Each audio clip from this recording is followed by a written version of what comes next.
vai ser sobre... O que é isso? Capital de giro. Na realidade, esse é um grande problema que as pessoas se depararam nessa crise, nessa questão do coronavírus, porque muito empresário, mais do que a gente imagina, não tinha pensado que deveria ter um dinheiro guardado para qualquer eventualidade. Né? Muita gente vai vendendo, vai usando dinheiro e não vai fazendo nenhuma reserva, e aí chegou nesse momento, tem muito empresário que não consegue ficar um mês efetivamente fechado, porque não tem essa questão do capital de giro, que é essa reserva guardada que a gente principalmente poderia utilizar num momento como esse. Então, empresários que de repente já têm um fluxo de caixa, realmente já fazem o seu planejamento financeiro, muitos possuem o dinheiro que conseguem ficar mais tempo. De repente vão ter que negociar algumas coisas, vão ter que rever algumas situações, mas eles conseguem realmente rever algumas questões aí. Agora, quem não tem capital de giro, como é que fica? E aí a gente fala que não fica, porque efetivamente não tem dinheiro para manter o seu negócio. E aí alguns têm algumas soluções.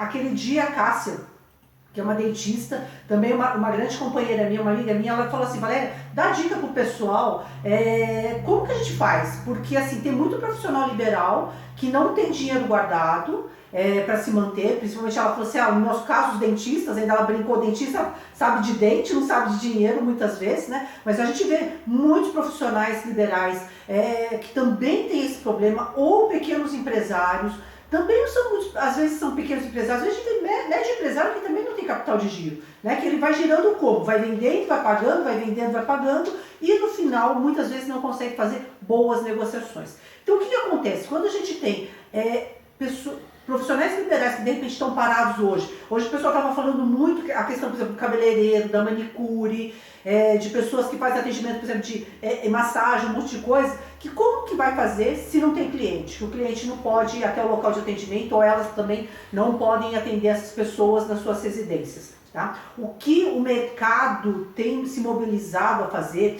e que eu tenho visto muita gente fazer, principalmente o pessoal da beleza, o pessoal tem feito vouchers. Então o que ele faz? Faz um desconto para tipo 10 sessões, então recebe antecipadamente de alguns clientes que de repente querem comprar esse voucher, que tem dinheiro realmente na mão, né? Faz um valor mais barato e usa isso ao longo de um ano, ao longo de 6 meses. Então é uma possibilidade. É claro que muita gente fala assim, Valéria, mas não é todo mundo que faz isso. Não é todo mundo. Só que assim, o não eu já tenho. De repente eu tenho aqueles clientes que são fiéis, por que de repente não conversar e verificar se há uma forma de fazer esse tipo de coisa? Pelo menos você fica com o dinheiro um pouco à mão nesse momento um pouco mais complicado. Tá? Agora, por exemplo, alguns profissionais, vamos falar do dentista, até a Cássia falou. O dentista é um dos profissionais que talvez corra mais perigo, né, dentro desse processo hoje da transmissão da doença. Porque eu estava vendo várias reportagens também desses profissionais, que alguns só estão atendendo em modo de urgência mesmo, quando não tem jeito. Por quê? Porque o meio de transmissão, a forma como você trata o seu cliente, é algo muito próximo, né? E que a gente sabe, quem vai no dentista sabe como é. Você vai ter aquela maquininha lá e espirra água para tudo quanto é bando. Então assim, isso é uma forma de contaminação. Então é muito mais complicado para esse profissional, né? E esse profissional também não dá para falar que vai fazer um voucher, né? Então assim, vai tratar o teu dente e eu te faço, 10 sessões e tal. Porque é difícil, porque cada caso é um caso, tá? Então tem que se pensar melhor. Eu não tenho uma solução pronta em relação a isso. Quem quiser mandar de repente dicas aí para esse tipo de profissional, é legal compartilhar, porque de repente a gente vai dando dica aí pro pessoal, né? Alguns, a gente viu que começou a se virar. O pessoal, por exemplo, que faz feira. Em Mogi ficou um tempo parado as feiras aqui, e a gente ficou até assim, como que a gente vai comprar verduras e legumes, apesar de Mogi ser o cinturão verde? Né? Hoje eu recebi entrega, 2 pessoas anunciaram, nem anunciaram, colocaram lá no Facebook, quiseram amizade comigo, e aí eu aceitei a amizade. Então um vende verdura, outro vende legumes, e me entregaram hoje. Então de uma forma ou outra fizeram o trabalho, e foi muito bacana, um produto muito de boa qualidade, e que chegou aqui na minha casa sem eu ter que sair. né? Então, assim, se as pessoas aproveitarem, talvez elas vão ter muitas oportunidades, coisas que elas não percebiam antes, que elas faziam a feira delas, montavam a banquinha delas e talvez elas vão começar a perceber que talvez a banca não seja tão rentável quanto de repente fazer um serviço de entrega, né? Que de repente pode se cobrar um valor agregado um pouquinho aí. Por quê? Porque as pessoas não querem sair de casa ou vão continuar de repente querendo essa praticidade, então é uma coisa bacana, tá? Mas muita gente realmente não vai ter capital de giro.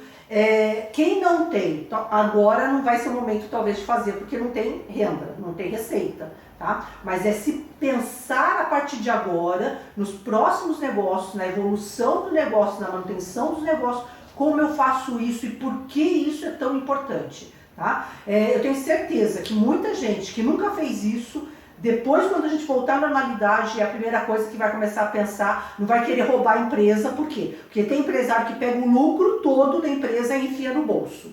E enfia no bolso e gasta, né? Gasta com viagem, gasta com carro, gasta com mordomia, gasta com um monte de coisa e esquece que a empresa também tem que ter a sua reserva para poder sobreviver ao momento desse, né? Então, eu espero que as pessoas saiam melhores nesse processo aí. Então, vamos falar um pouquinho sobre essa questão do capital de giro, tá? Então, conceituando, tá? É um recurso, é um dinheiro que a gente tem para que realmente a gente possa comprar mercadorias, repor estoque e ter as despesas administrativas, pagar as despesas administrativas, tá? Se eu não tenho isso, como é que fica, tá? Muita gente, quando a gente verifica a abertura de negócios, é incrível, tá? As pessoas falam assim, eu tenho tanto para investir no negócio. Ela vai lá e enfia todo o dinheiro que ela tem na montagem do negócio. Só que ela esquece que depois de montar o negócio, o que ela vai precisar? Ela precisa comprar mercadoria, ela precisa manter aquilo aberto. Por quê? Quando você abre um negócio, não é no primeiro dia que você vai sair tendo lucro. Alguns negócios talvez evoluam rapidamente, mas a maior parte dos negócios demora para evoluir. Então eu preciso ter esse dinheiro para poder fazer essa compra, para poder o quê? Girar a minha empresa, tá? Então esse é um dos conceitos que a gente faz. E o que a gente também coloca, que são recursos que as empresas mantêm em caixa para atender às suas necessidades operacionais imediatas. Vamos dar alguns exemplos aqui. Por exemplo, negociar melhores preços com fornecedores. Se você tem um dinheiro guardado, eu brinco que é o cofrinho. Se você tem dinheiro naquele cofrinho do capital de giro, você de repente tem vários fornecedores. Aí um fornecedor chega e fala para você o seguinte: se você me pagar à vista, eu te dou 15% de desconto. E quando você vai comparar com outro fornecedor, eu falei assim, nossa, vou perguntar para o outro. Aí o outro fala, não, se você me pagar à vista, eu dou 5%. Poxa, mas eu tenho dinheiro aqui, vale a pena comprar aquele com 15% de desconto. Agora, se eu não tenho dinheiro guardado, o que acontece? Eu não tenho negociação. Tá? Vai acontecer o seguinte, eu vou pagar muitas vezes pelo preço mais caro de um fornecedor, mas que ele parcela para mim. Por quê? Porque eu não tenho dinheiro para poder fazer uma negociação melhor. Então eu não tenho escolha. Quando eu tenho dinheiro guardado, eu tenho escolha na minha mão. Eu posso escolher o que eu quero fazer. Se eu não tenho, eu tenho que ir pelo momento que dá, né? Pelo que é melhor naquele momento. E muitas vezes esse momento é mais caro. E se é mais caro com determinado fornecedor, eu vou ter que comprar ou cobrar mais caro do meu cliente, ou eu vou ganhar uma margem menor. Se for uma commodity, eu não consigo cobrar muito mais alto, eu vou ter que cobrar naquele valor, naquele patamar de mercado, e aí a minha margem vai ser menor. Então, por isso que é importante ter esse dinheiro reservado para poder negociar. Ou então, o que acontece que a gente coloca aqui também, ó, aproveitar a oportunidade de negócio vantajosa, que também, de repente, pode vir uma empresa que quer vender uma loja dela. Você, poxa, é interessante, por que não, se eu tiver dinheiro guardado? Ou pagar as despesas imprevistas, tá? Ou nesse momento que a gente está de coronavírus. Então, quem tem dinheiro guardado consegue se manter um pouco mais tempo no mercado. Quem não tem, efetivamente, começa a ponderar o que vai fazer depois disso, né? Ou começa já, como eu brinco, dar os seus pulos, porque talvez você não consiga manter a tua empresa da mesma forma. Tá? Então o que acontece? Essa é a questão do capital de giro, da importância. E aí o que acontece? Tá? Gente, aqui, toda empresa que vende a prazo, o que acontece? Ele vai precisar de recursos para o quê? Financiar os seus clientes. Então, se você vende a prazo, vamos pensar, eu comprei a mercadoria hoje, aí eu vendo a prazo para o meu cliente. Até ele me pagar, é como se eu estivesse emprestando esse dinheiro para ele. Eu estou financiando essa compra dele. Por isso que eu preciso ter capital de giro. Tá? Outra questão, toda empresa que mantém estoque de matéria-prima ou de mercadoria precisa de recurso para financiar os seus estoques, tá? Então eu preciso comprar estoque para o quê? Para poder fabricar um determinado produto ou para vender um determinado produto. Se eu não tiver a matéria-prima ou se não tiver o produto para venda, então minha empresa não vai existir, né? Não tem sentido isso. Então eu preciso ter esse dinheiro para poder pagar isso, tá? Outra questão, quando a empresa compra a prazo a matéria-prima ou mercadorias, o que acontece? Tem alguém que está financiando isso para você. Então não é que você, não, eu comprei a prazo e está tudo bem. Não, tem alguém lá atrás que tem um dinheiro guardado de repente e ele está financiando para você. E se ele não tem dinheiro guardado, ele também está fazendo coisa errada, tá? Porque talvez ele está entrando em empréstimo, pagando mais caro algumas coisas para poder financiar isso para você.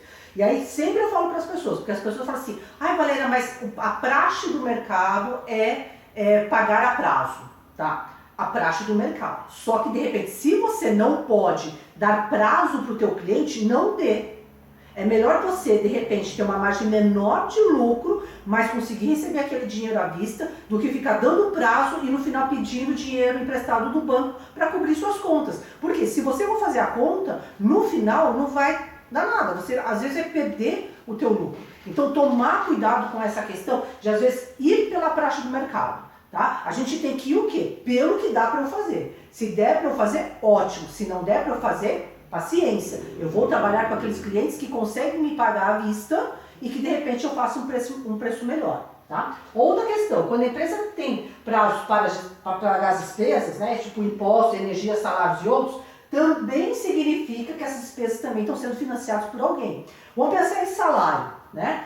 Quando você contrata uma pessoa, você não paga a pessoa logo que você contrata, você paga o quê? 30 dias depois ou 20 dias depois, depende da data de pagamento, né? E depende da data que você contratou a pessoa. Então esse tempo que a pessoa está trabalhando para você, ela não está excedendo, quer dizer, ela está tendo que bancar, né, as despesas dela desse mês basicamente. Você vai pagar só no período depois acordado. Então, na realidade, ela está financiando as despesas dela. Quando a gente está gastando a energia, a gente também vai pagar o quê? Né? O que a gente gastou. Então está sendo financiado por alguém. E por isso que tem que ter esse dinheiro em caixa para poder segurar a bronca. Senão, se não tiver, é isso que está acontecendo efetivamente com um monte de empresa. Tá?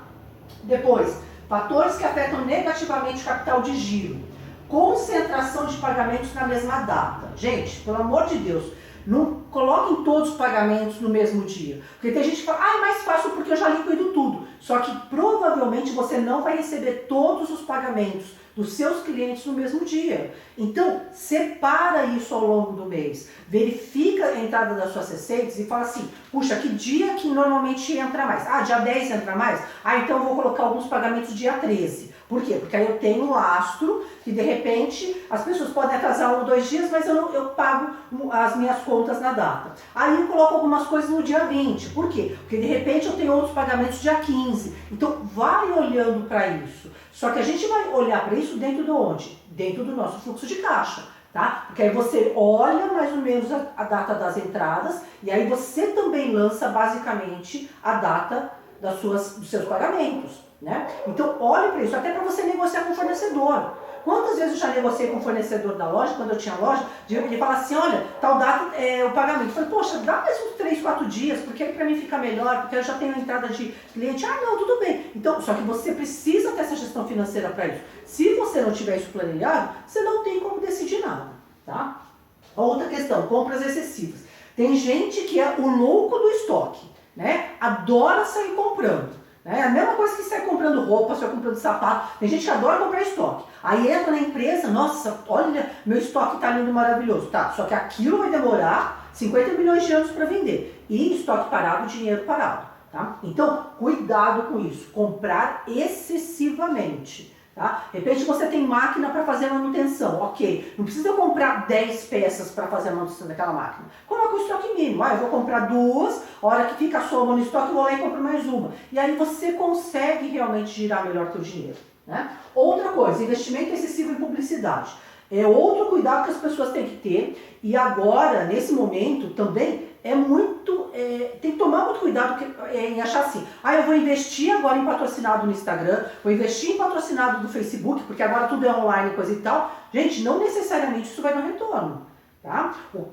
Eu tô assistindo muitas lives de várias pessoas que trabalham com negócio há muitos anos, com publicitários, com investidores, e todos estão falando a mesma coisa. Segura o seu dinheiro. Não é hora de ficar gastando dinheiro de bobeira. Tá? Não é hora de ficar, de repente, lançando produtos ou serviços que exigem alto investimento. Se de repente você tem um produto ou serviço que já está na ponta e que de repente, puxa, não tem muito investimento, é só fazer o lançamento porque já estava tudo pronto, ok. Mas se for para ficar investindo em um monte de coisa, cuidado, tá? E investir em publicidade, tem muita gente que tem essa mania de achar que a publicidade faz milagre, gente.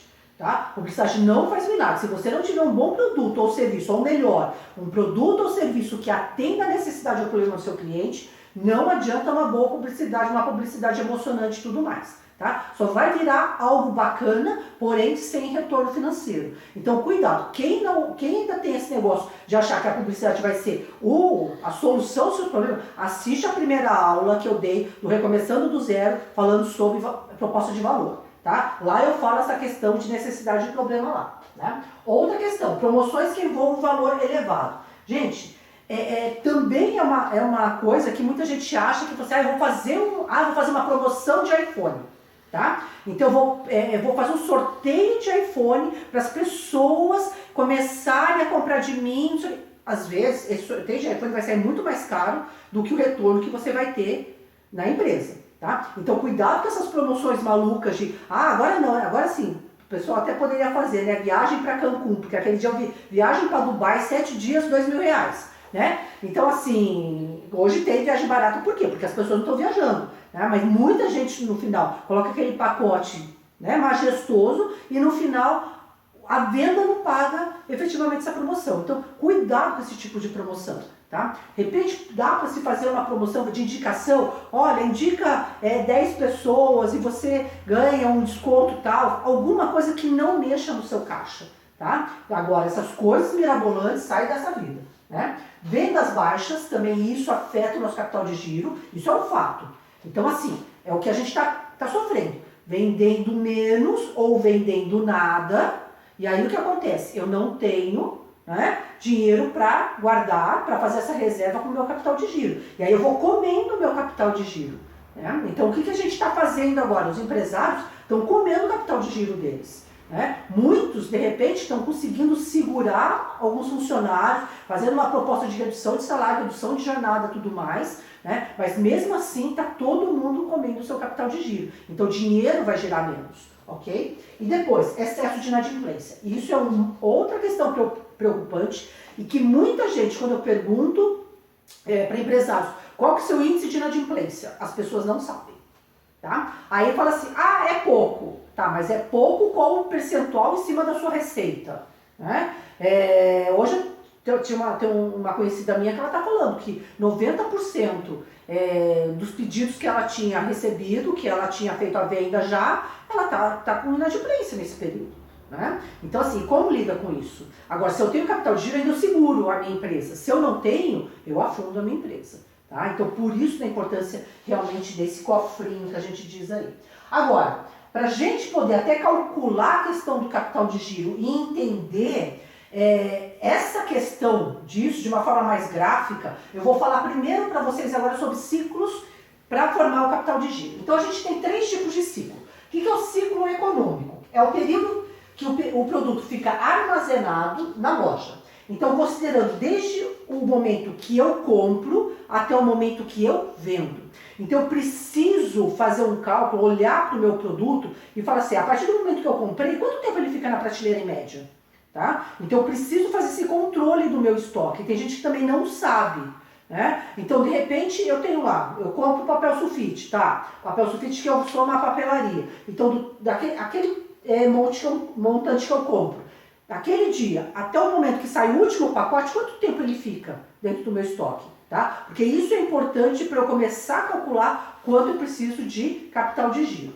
Segundo ciclo que a gente tem, que a gente chama de ciclo operacional, que é o tempo médio entre a aquisição do produto, a compra do produto, até o recebimento do cliente. Então, o momento que eu compro o produto, até o momento que eu recebo do cliente, qual que é esse período? Tá? E aí a gente vai achar que é pouco tempo. Eu vou mostrar um gráfico aqui para vocês olharem como isso é alongado e a gente muitas vezes não percebe. E por isso que falta dinheiro muitas vezes para pagar determinadas contas. Tá? E o terceiro ciclo é o ciclo financeiro, que a gente também pode chamar de ciclo de caixa. E o que é isso? Que é o tempo entre o pagamento ao fornecedor e o recebimento do valor pelo cliente.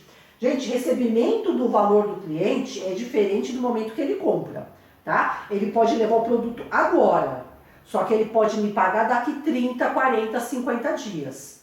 Então, é diferente esse processo e a gente vai ver aqui no gráfico que fica mais fácil para a gente entender. O que é isso aqui, ó? Vamos entender esse gráfico aqui, essa parte de cima. Aqui eu tenho o momento zero, que é a compra de mercadorias, quando eu comprei a mercadoria. Aí eu tenho, aqui é tudo uma suposição, tá? Eu coloquei os números aqui só para a gente entender como funciona isso e para às vezes dar um choque de realidade em vocês, para vocês poderem entender visualmente como funciona esse negócio do capital de giro. Aí eu pago, de acordo com o contrato que eu tenho com o meu fornecedor, em 45 dias. Então eu comprei a mercadoria, 45 dias depois eu pago a fatura para o meu fornecedor. Porém, a minha venda de mercadorias, a última coisa que eu compro, assim, eu comprei coisas aqui, mas o último produto que sai, ele demora 60 dias para sair, tá? É claro que, vocês vão falar assim, Valéria, mas aqui no meio tempo eu vou vendendo, ok. Só que no meio tempo, o que acontece muitas vezes? Muitas vezes, passa os 45 dias, eu não consegui vender nem 50% dos meus produtos. Às vezes eu vendi 60%, às vezes eu vendi 30%, tá? Então, muitas vezes vai chegar aqui, eu não tenho dinheiro total dessas compras que eu fiz para pagar o meu fornecedor. O que seria o ideal? Dentro desse período, eu ter vendido tudo isso, ter recebido do meu cliente e aí ter dinheiro para pagar isso. Só que normalmente isso não acontece, tá? Então, o que acontece nesse caso que eu fiz suposição? 45 dias depois da compra, eu pago o meu fornecedor e 60 dias o meu produto fica no estoque. Vamos colocar assim, todo o montante que eu comprei. Se eu comprei um caminhão de papel sulfite, esse um caminhão vai terminar só depois de 60 dias. Isso se chama ciclo econômico, tá? Então aqui, esse ciclo econômico é do ponto zero da compra até o dia que eu vendi a última mercadoria. Então ele vai demorar 60 dias. Lembrando que aqui é uma suposição. Cada negócio tem um ciclo diferente, tá? Aí o que acontece? Eu tenho o ciclo operacional. O que é o ciclo operacional? É o ciclo econômico mais o prazo médio de vendas. O que é esse prazo médio de vendas? Quanto tempo você dá, em média, para o teu cliente pagar? Tá? Então, algumas pessoas dão 30, algumas pessoas dão 60, algumas pessoas dão 90. Aqui a gente colocou um tempo de 50 dias. Então, o que acontece? Quando eu vendo a última mercadoria, vocês vão falar também mais uma vez, Valéria, mas eu vendi uma mercadoria aqui. Se eu dei 50 dias, eu estou recebendo por aqui. Ok, isso vai ter vai colocar assim, um monte de setinha aqui, dentro de acordo com que você vai viabilizando as suas vendas, tá? Só que o último pacote de papel sulfite, eu vendi aqui no dia 60, tá? 2 meses depois que eu comprei. Então, o que acontece? Essa pessoa que comprou aqui, ela tem 50 dias para me pagar esse último pacote de papel sulfite, tá? Por isso que tem o quê? Aqui é a soma do ciclo econômico mais esse prazo médio, 50. Então, esse ciclo operacional vai ser o quê? De 110 dias. Olha lá, gente, eu compro um caminhão de papel sulfite aqui, eu pago todo o caminhão com 45 dias, com 60 dias, isso tudo sai da minha loja, só que eu recebo todo esse movimento só em 110 dias, tá? Então, olha o tempo, o ciclo que eu tenho desse processo, tá? E aí, o que acontece? Aqui a gente já vê um monte de coisa que de repente está errada, tá? Mas deixa eu construir a última coisa aqui, que é o ciclo financeiro. O que é o ciclo financeiro? O ciclo financeiro seria o ciclo operacional, que são 110 dias, tá? Menos o prazo médio de pagamento de fornecedor, tá? Que seria o seguinte, aqui eu tenho o tempo que eu paguei o fornecedor, tá? Foi 45 dias. Eu tenho meu recebimento aqui. Então eu tenho 110 menos os 45 dias do pagamento do fornecedor. Então eu vou ter o quê? Um ciclo financeiro de 65 dias. O que isso significa? Eu tenho que ter dinheiro para 65 dias conseguir pagar. Por quê? Porque eu só vou receber aqui. Então eu tenho que ter um caixa para esses 65 dias. E que normalmente as pessoas não têm. Tá? Então esse a gente chama do ciclo financeiro efetivamente. Né? É esse gap que o quê? Faz com que eu entre em empréstimo, faz com que eu deixe de pagar contas. Por quê? Porque eu preciso pagar outras, porque eu estou financiando as minhas compras para o cliente pagar só 50 dias depois. Tá? O que poderia ser feito aqui para não se entrar nessa barca furada? Primeiro, talvez eu esteja comprando muita mercadoria. Porque para a mercadoria ficar 60 dias no meu estoque, talvez eu não precisaria comprar o quê? Um caminhão de papel sulfite. Se eu comprar meio caminhão de papel sulfite, talvez eu consiga aqui no 30º dia ter o quê? Vendido toda essa minha carga de meio caminhão de papel sulfite. E aí eu conseguiria pagar, talvez em 45 dias, talvez não tudo, né? Por quê? Porque eu teria algum tempo ainda para os meus clientes pagarem, mas o meu ciclo financeiro ficaria menor. Tá? Se de repente eu colocasse assim, 45 dias, mas eu consigo vender tudo em 30, eu jogo 50, então vai me dar 80. 80 para 45, eu vou ter 35 dias de ciclo financeiro. Então já é muito menor do que eu ter 65 dias no ciclo financeiro. Tá? Outro erro que de repente a gente poderia ver, estou pagando muito rápido o meu fornecedor. Tá? Então de repente eu poderia diminuir o quê? A minha quantidade de compra, alongar o meu pagamento, fazer uma negociação com o meu fornecedor de repente pagar em 60 dias, tá? E outra questão, diminuir o prazo de venda para o meu cliente. Em vez de ser 50 dias, eu dar 30 dias ou dar 40 dias. Então já diminuindo isso, eu vou ter uma mudança dos meus ciclos, tá? Principalmente essa questão do meu ciclo financeiro. Então talvez eu fique alguns dias meio que descoberto, vamos dizer assim, tá? Mas seria um tempo menor para eu ter um dinheiro para realmente ter o capital de giro, tá? E aí o que acontece? Como que a gente calcula efetivamente em dinheiro esse capital de giro? Dentro desse exemplo aqui que eu estou fazendo, tá? Então, a necessidade de capital de giro seria como? Despesas mensais dividido pelo número de dias do mês, tá? Dias que a gente de repente pode ser dias úteis ou 30 dias, se você trabalhar 30 dias, você que determina, tá? Vezes o ciclo de negócio. Então o que acontece? Eu coloquei de 20 dias aqui, tá? Mas basicamente, 10 mil dividido por 20 vezes 65, eu teria um fluxo aí de 32.500. Então esse seria um dinheiro que eu precisaria para esse ciclo de 65 dias do ciclo financeiro, ok? Então eu olho para esse momento aqui.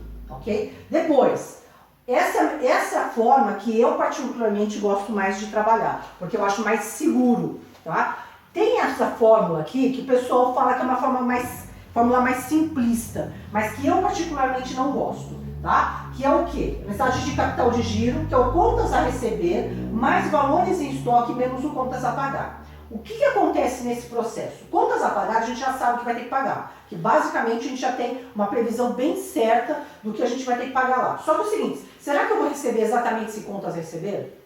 Não sei. Né? Será que esses valores de estoques eu vou vender efetivamente? Também não sei. Então aqui ele fala que uma taxa de capital de giro de 5 mil. Não, para mim fica uma coisa um pouco irreal se de repente isso não acontecer. Então isso que a gente tem que tomar um pouco de cuidado com essa forma um pouco mais simplista nesse processo. Então o anterior ele é mais complexo, o anterior ele é mais complexo, tá? Mas basicamente é uma forma mais adequada para você calcular o seu capital de giro, né? Então essa é uma forma que realmente a gente trabalha. O que acontece? O que a gente sugere que você tenha pelo menos um capital de giro suficiente para 6 meses. Aí você fala assim, Valéria, mas como que eu vou calcular? Porque eu posso calcular pelo período, tá? Pelo meu ciclo de negócio, ou então, se eu for calcular em termos de 6 meses, eu vou olhar o seguinte, quanto a minha empresa custa por mês, tá? Então eu olho o quanto ela custa, e aí o quanto ela custa eu faço uma estimativa para 6 meses. Né? Lembrando que tem muita startup agora que recebeu investimento, um monte de coisa, e eles têm assim, eles falam que eles têm um dinheiro para gastar durante, vamos pensar, 18 meses. Tá? E vários investidores já falam o seguinte, você não tem dinheiro para 18 meses. Por quê? Se você tiver que mandar as pessoas que trabalham com você embora, você vai ter que pegar e diminuir essa quantidade de tempo que você tem. Tá? Então você não tem um capital de giro para queimar aí, um fluxo de caixa para 18 meses. Talvez você tenha para 16, talvez você tenha para 15. Né? Porque você tem que contar com alguns imprevistos que tem. Então por isso que a gente fala, sugere para 6 meses. Tá? Pelo menos aí para poder dar uma segurada. Reinvestir parte do lucro, pelo menos 1/3 na composição do capital de giro. O que eu sempre falo, pega o lucro, divide em 3 partes. Uma parte para o sócio, uma parte para reinvestimento e uma parte para capital de giro. Por quê? Porque quando se acontecer alguma coisa, você tem esse dinheiro realmente para te salvar. Né? Reduzir prazo de recebimento, alongar os pagamentos. Então, isso que eu falei até na primeira aula, saneamento financeiro. Então, o que é bom olhar? Se de repente o meu cliente paga só em 90 dias, buscar com que ele diminua esse prazo de pagamento. Tá? Então, isso é uma coisa interessante para se fazer. Reduzir as compras, se de repente se é a pessoa louca por estoque, e intensificar vendas. Né? Aí é o momento realmente para poder intensificar vendas, para realmente ter um dinheiro a mais, uma lucratividade maior, e aí ter esse capital de giro também maior para você guardar, ok? Gente, então essa é a aula de hoje sobre capital de giro, uma coisa super importante, tá? Quem quiser receber esse material, quem ainda não fez a inscrição, tá, gente? Quem já fez a inscrição naqueles links que a gente sempre passa, não precisa fazer de novo. Por quê? Porque vocês já estão no nosso banco de dados. Quem quer fazer, quem quer receber esses materiais que a gente está mandando, clicar aonde? No Instagram, lá na minha bio, entra lá na minha bio, tem um link, vai fazer o cadastro. E quem tiver no Facebook, tem um link aí também para fazer o cadastro, também para receber esse material, tá? E aí o que acontece? Eu tô mandando esse material, eu tava falando pro pessoal que eu ia mandar sempre no dia seguinte, só que assim, eu odeio ficar mandando e-mail para as pessoas, para ficar enchendo a caixa de e-mail das pessoas. Então eu tô fazendo o quê? Quando eu dou aula na terça, eu tô mandando um e-mail na quinta, com esse material e lembrando da aula de quinta-feira, tá? E na quinta-feira, quando eu faço aula, eu vou mandar na segunda-feira, para quê? Mandando o material e lembrando da aula de terça, tá? Então eu não fico mandando toda hora e-mail para vocês aí também, para ficar não sobrecarregando a caixa de e-mail de vocês, ok?